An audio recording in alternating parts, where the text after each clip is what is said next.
नमस्कार। आपका बहुत स्वागत है और उपस्थित हूँ मैं आपके समक्ष एक नया तो नहीं, आप पहले हो सकता है इसके बारे में सुन भी चुके हों या नहीं भी सुना हो। देखिए, कुछ ऐसी स्थितियाँ जन्मांक में प्रस्तुत होती हैं क्योंकि वो एक दिन का तो काम है नहीं जब वो कुछ भी बन के तैयार हो गया।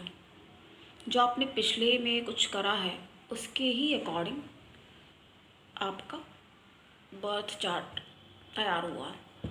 और कहते हैं ना कि जिस टाइम पे मरते हैं लोग, तो वहीं से वही वाली वो दशा में फिर वहीं से माना जाता है वो जन्म जब होता है।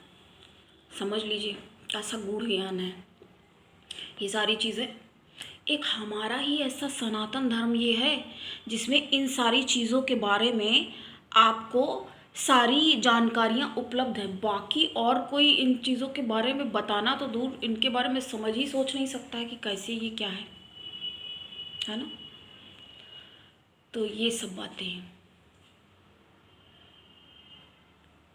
तो ऐसा क्यों होता है कि जो आपको ग्रह नक्षत्र आपके बैठी हैं, तो आपको जो लग्न मिली है, चलिए राशि तो कहते बदलती रहती है 2.5-3 दिन में, 2-3 दिन में ऐसे ही बोलते हैं। अगर नॉर्मल ऐसे बात की जाए कि जगह अपनी बदलते रहते हैं।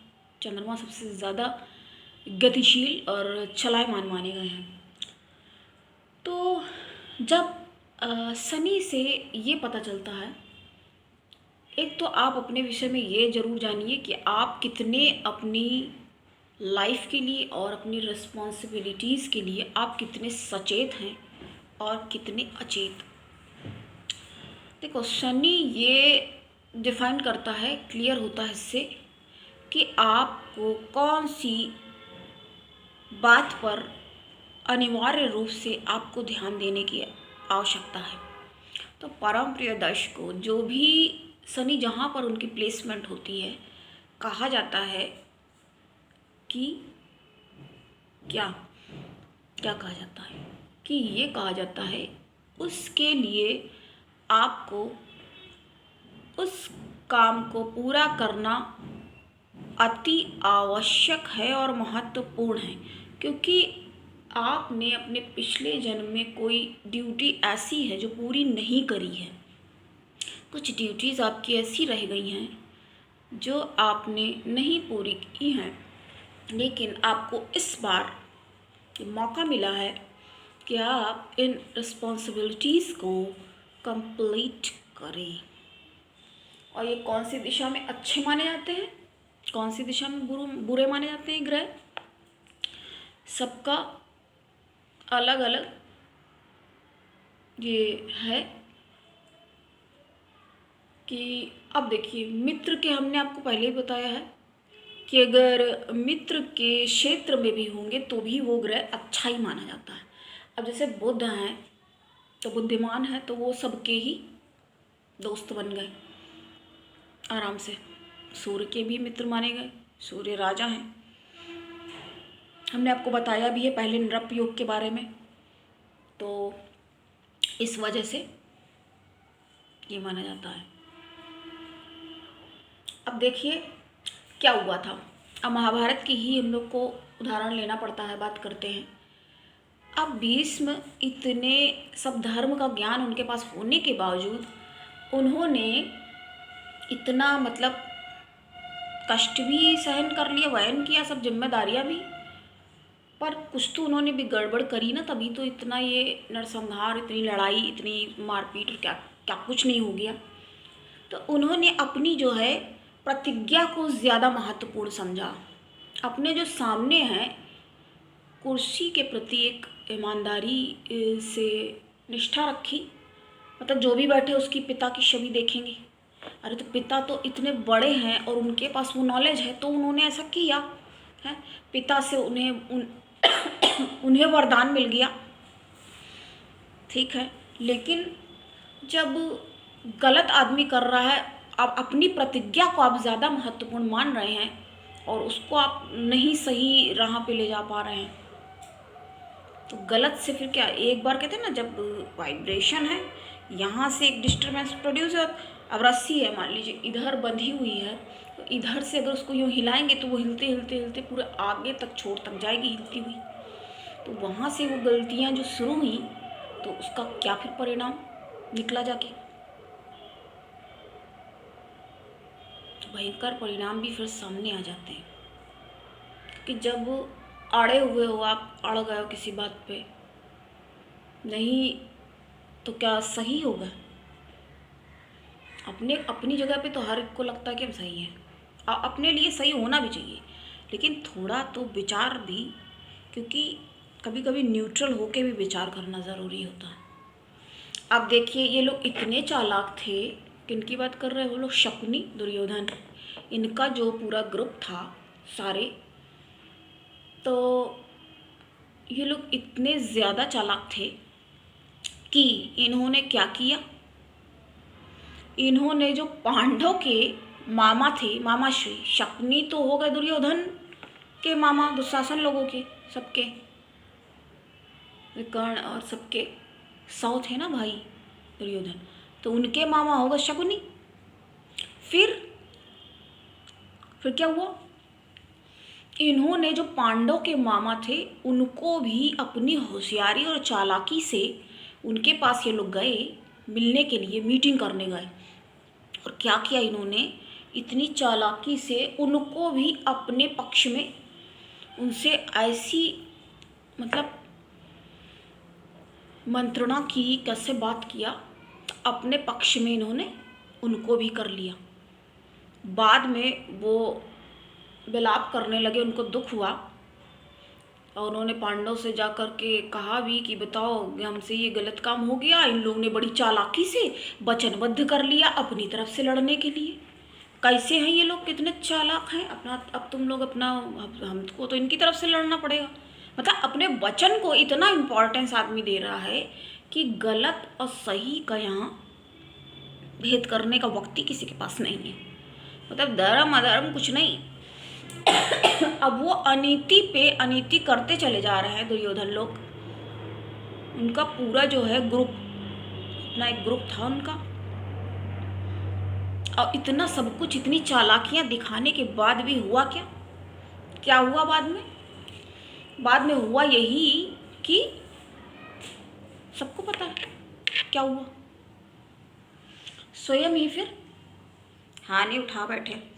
तो क्या कहा किसने, दुर्योधन के पिता ने, यानी कि अर्थात धृतराष्ट्र ने, उनका नाम धृतराष्ट्र था, दुर्योधन दुशासन के पिता का।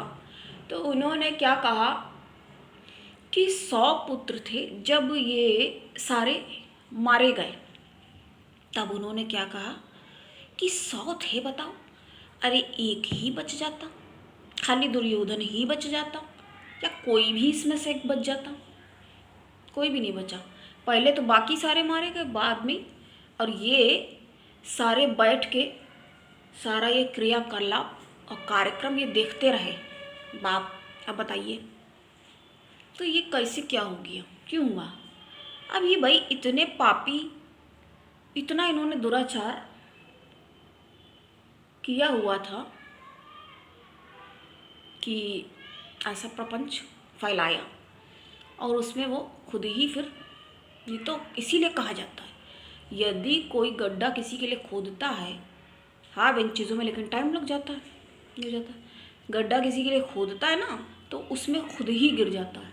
अब वो कैसे होता है, क्या होता है, या उसने उसके लिए गड्ढा खोद के चला गया तो किसी और जगह पे गड्ढा होगा उसमें जाके गिर जाएगा, बट गिरेगा तो वो ज़रूर ना, ये हो जाता है। तो ये सारी समस्याएं कहाँ से आ जाती हैं? तो जब ये इस तरह से विलाप करने लग गए, कौन, धृतराष्ट्र, इनको दुख हुआ, इनको समझ में नहीं आ रहा था। गांधारी भी, गांधारी ने क्या किया था, पट्टी बांध रखी थी, आंखों पे पट्टी बांध ली, क्या हो रहा देखना तो चाहिए ना, क्या चल रहा क्या नहीं चल रहा। वैसे तो बोलती थी, खाली बोलती मानती थी किसको, पांडव की माता कुंती को भी, लेकिन हो क्या रहा है और क्या हुआ क्या हो गया, इतना कुछ हुआ, तो किसी ने इसको नहीं सही कर पाया, नहीं रोक पाया और ये हुआ। तो हम बता रहे थे जब इन्होंने कहा कि एक ही बच जाता तो ऐसा क्यों हुआ। फिर इसके विषय में एक कहानी है, कहिए तो अब आपको हम वो सुनाते हैं, वो बताते हैं। तो ये क्या किया था इन्होंने, इनके पूर्व जन्म की बात है। ये राजा थे धृतराष्ट्र। तो एक जगह के ये राजा थे जब, तो वहाँ पर एक वो रहते थे, एक पंडित, अलग अलग सी बातें हैं प्रचलित है जो। तो एक पंडित रहते थे। तो पंडित के पास एक हंस था, हंस हंसनी का जोड़ा था। वो पंडित यात्रा के लिए, तीर्थ के लिए वो जाना चाहते थे। तो उनको ये नहीं समझ में आता था कि हमारे इतने अच्छे हैं कि किसके पास हम इनको रखें।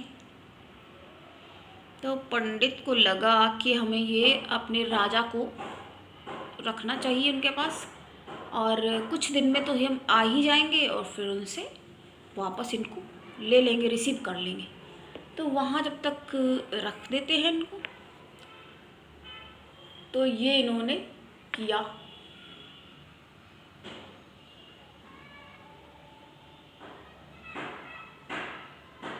फिर क्या हुआ,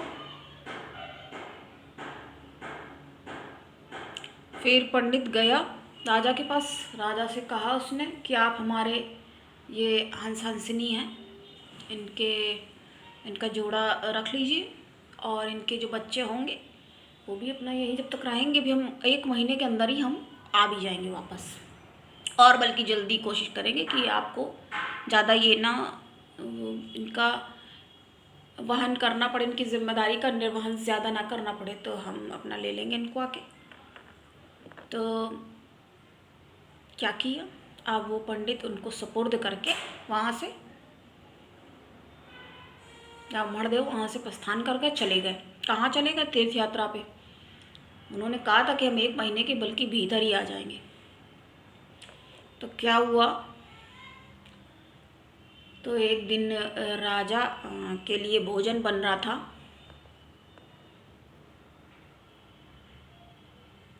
तो क्या किया खाने वाले ने, उसमें आकर के वो हंस खेल रहे थे। मतलब ये ऐसे भी लोगों ने कहा कि उन हंसनी उसका अंडा था, तो वो उस खाने में गिर गया जाके। और खाने में जब गिर गया तो लगा कि बताओ, फिर राजा के खाने में गया, रसोई ने बताया नहीं। खाना बन गया, बना करके उसने परोस भी दिया, राजा ने खा लिया। राजा को तो अच्छा लगा, अब बताया नहीं। फिर बाद में उसने पूरी बात बताई कि ऐसा हो गया था और ये ऐसा खाना। तो कहते कोई बात नहीं, अच्छा तो बहुत लगा, अब ऐसा करो तुम ये इसी तरह से रोज़ पकाओ। तो इस तरह से उसने उसके 100 बच्चे, किसके, हंस हंसनी के 100 बच्चे, उसके जो बच्चे होते थे उनको ही पका के ये लोग खा गए। राजा को वो सही लगा, अच्छा लगा, उसने खाया। अब क्या उसको समझ में ना आए कि कहीं दें कुछ भी। अब वो इसी दुख पीड़ा में हंस हंसनी दोनों एकदम दुर्बल हो गए। कैसे, किस दुष्ट धूर्त के यहाँ हमको ये पंडित छोड़ के चले गए, इतना दुष्ट है, हम लोग का जीना हराम कर दिया, खाना पीना मुश्किल है, उसने बच्चों को भी मार दिया, इतना धूर्त है ये। तो उसी कष्ट पीड़ा में बोलो दोनों हंस हंसनी भी मर गए। ये हो गया अच्छा खासे। फिर वो जब ब्राह्मण आए, महीना जैसे बीता, इतने दिन ये सब चलता रहा, तो जैसे आए उन्होंने वापस मांगा। तो कह पता नहीं करे आप चले गए थे तो ये लोग बीमार हो गए, हंस हंसनी, और बीमार हो गए तो ये मर गए। ये उसने कह दिया राजा ने। इतना धूर्त दुष्ट राजा, देखिए कितना निकृष्ट कर्म किया। तो ऐसा इसने किया। अब वो सब समझ गए। कौन? भैया पंडित हैं, उनसे ऐसा छल प्रपंच बता रहा है, वो सब समझ गए। कहते जो भी हुआ है तो ऐसा इनके साथ भी होना चाहिए। बस इतनी उन्होंने समझा। कहते उसकी मतलब एक बच्चे भी नहीं बचे। पंडित ने बात बोली, कह रहे नहीं वो नहीं बचे, और वो भी सब बीमार थे और ऐसा हो गया, मर गए सारे। ये हुआ। अच्छा ठीक, तो ऐसा होता है ना। तो उनने क्या कहा, जो तुमने किया है इसका तो फल तुम्हें अवश्य मिलेगा ज़रूर। अब ये राजा भी घबराया थोड़ा, तो कह रहे ऐसे बोल रहे होंगे। चलेगा, तो बताया गया यही कि ये इन्हीं कर्मों की वजह से ये जो 100 बच्चे मरे थे, तो वही 100 बच्चे इनके 100 पुत्र बन गए इस जन्म में आके। तो उसी अब वो फिर इस तरह से इतना सब कुछ होने के बाद फिर वो मर गए। तब इनको वो कष्ट हुआ, तब समझ में आया कि देखो ऐसा भी होता, ऐसा होता, ऐसा हुआ। इस तरह से इनको कि ये हुआ था। अब सोच रहे थे एक बच जाता। अब हंस हंसनी की पीड़ा का, उन सब की सभी की पीड़ा का, अब वो भी परेशान होके तो ब्राह्मण आएगा कि बताओ इसको किसी दुष्ट को दे दिया, वो लोग कैसे परेशान हो गए, खाए पिए भी नहीं, और इस तरह से बताऊँ ये हुआ।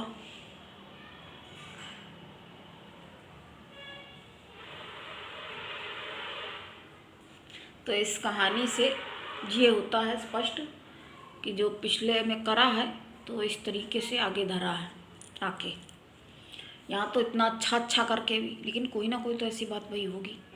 और इन्होंने एक बार क्या छल प्रपंच किया, इनको कहाँ की नाम नहीं एकदम से याद आ रहा, मैं क्या किया कि लाक्षागृह का निर्माण करवा दिया कि भाई ये भाई सारे साथ में तो रह नहीं पाएंगे एक जगह पे, तो तुम इधर रहो, पांडव उधर रहेंगे जाके, और बाकी के 100 ये सारे यहाँ महल में आराम से रहेंगे।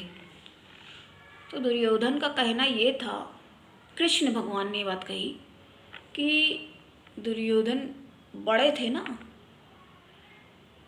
तो बड़े भाई को ही राज्य मिलता है, तो इस हिसाब से देखा जाए तो वो कहाँ पे गलत है।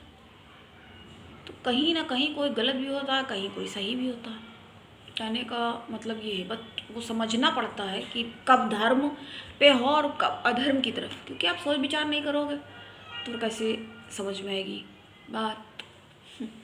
तो हम बता रहे थे जब उनके लिए निर्माण करवाया गया तो 5 पांडव कुंती के साथ ऐसा मतलब बनाया गया कि जरा सा चिंगारी भी अगर लग जाए तो वो पूरा का पूरा महल, झूठा महल लाक्षागृह, पूरा वो जल के खाक हो जाए।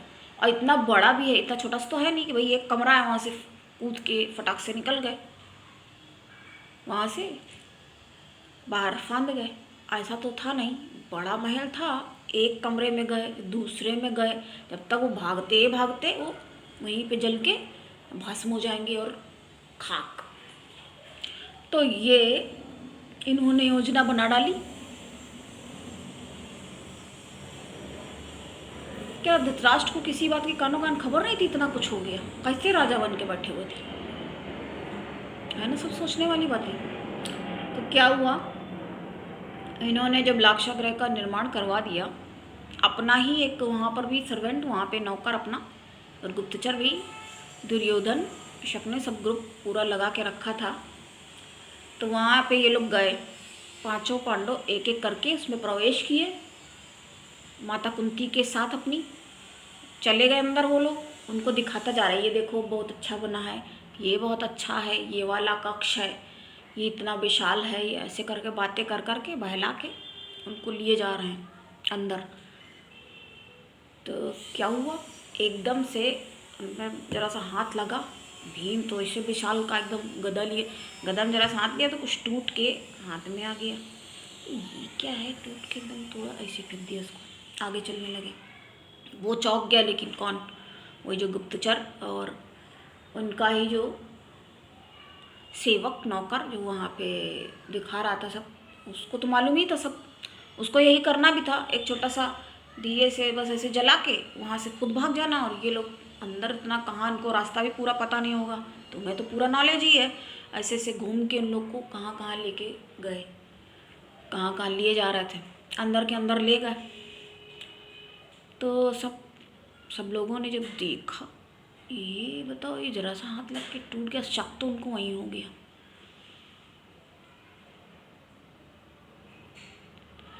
फिर जब आगे बढ़े, जब वो हटा गुप्तचर और वो सेवक नौकर वहाँ से, तब इन्होंने उस टुकड़े को उठा के देखा तो उन लोग समझ गए। ये देखो, फिर से इन्होंने कैसा व्यूह और षड्यंत्र, कितनी धूर्तता और दुष्टता के साथ मौत को अंजाम देने की पूरी इन्होंने यहाँ पर प्रपंच करके रच के रखा हुआ है। किसी में आग लगाओ और जल के लोग मर जाएंगे, और उतनी देर में वो उसने जाके आग लगा भी दी। अब भाई ये लोग भागना, वो समझ तो गए टुकड़ा से, समझने में इनको वो लगा नहीं वक्त कि ये देखो ऐसा है। वहाँ से ये लोग भागे, भागते भागते ये लोग पहुँचे एक तरफ, वहाँ से पहुँच के उधर से भीम तो विशाल का उधर से उन्होंने तोड़ लिया और रास्ता अपना ढूंढ के निकाल के वहाँ से कैसे भी करके निकल गए। इसीलिए कहा जाता है ना, जिसको भगवान बचाने वाले, जो सही राह पे होगा तो ऐसे थोड़ी हानि होती है। फिर क्या हुआ, फिर ये हुआ कि 5 वहाँ पे और भी सेवक जो रह गए थे अंदर, बाकी सब तो भागने लगे, पर वो एकदम से इन्होंने टूटते हुए देख लिया, वो भी समझ गए, तो उसने जल्दी में आग लगाई। तो 5 उसके जो नौकर रह गए अंदर, तो वो जल के भस्म हो गए। तो उनको जब लाशें मिली 5-6, तो अगले दिन ही इनको पूरा शोर मच गया कि अरे वहाँ तो महल में आग लग गई और ऐसा ऐसा हो गया। अब धृतराष्ट्र खूब रोए चिल्लाए विलाप कर रहे, अरे पहुँचो मर गए, अरे पुत्र, अरे हमारी कुंती भी मर गई, ऐसे ऐसे बोले अंदर से बहुत खुश। अरे अच्छा हुआ भैया, चलो भला कटी, पिंड छूट गया मेरा, बहुत भैया अच्छा हो गया, अब हमारे पुत्र आराम से निर्विवाद शांति से चैन से राज करेंगे। ऐसा इनने सोचा। इतना मतलब अपना इतना गलत करने के बाद सोच रहे हैं खुद रहेंगे चैन शांति से, बताइए मतलब कौन से लेवल की मूर्खता है ये। इतना गलत करने के बाद कैसे चैन शांति से, कैसे रह लोगे।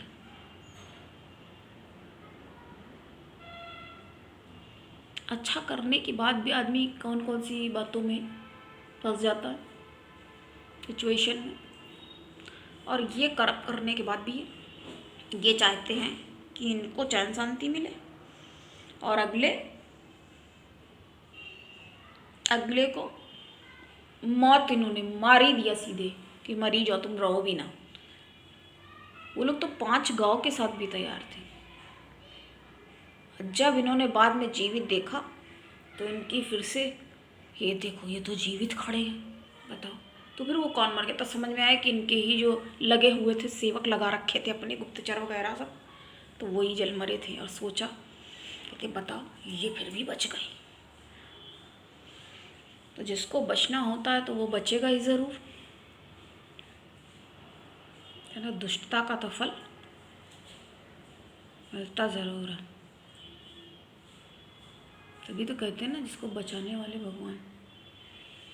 जाको रखे साइया मार सके न कोई, बाल न बाका कर सके जो जग बैरी हो।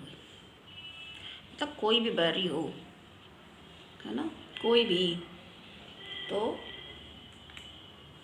देखो क्या इन्होंने षड्यंत्र किया, इतनी प्लानिंग प्लॉटिंग और सब कुछ करने के बाद भी क्या कर सके, और बल्कि सारे मारे गए। ये अगर ये चैन शांति से सोचो रहते तो रहते, लेकिन उनको नहीं समझ में आया, उनको नहीं अच्छा लगा और ये सब काम किया। तो कब कौन सही है, और देखा जाए इतना ज़्यादा शकुनी ने सब किया, प्रपंच इतना बुद्धि लगा रहे हैं और सब करने के बाद भी क्या हुआ। इस तरह से तो ये कह सकते हैं कि बहन का पूरा बर्बाद करने के लिए ही ये जिम्मेदार है। ऐसे भी तो कह सकते ना, नहीं कह सकते इसे, हाँ से कह सकते हैं। तो आज हमने इसके बारे में आपको ये कहानी सुनाई। तो आज के लिए इतना ही। पहले तो मेरी इच्छा नहीं हो रही थी,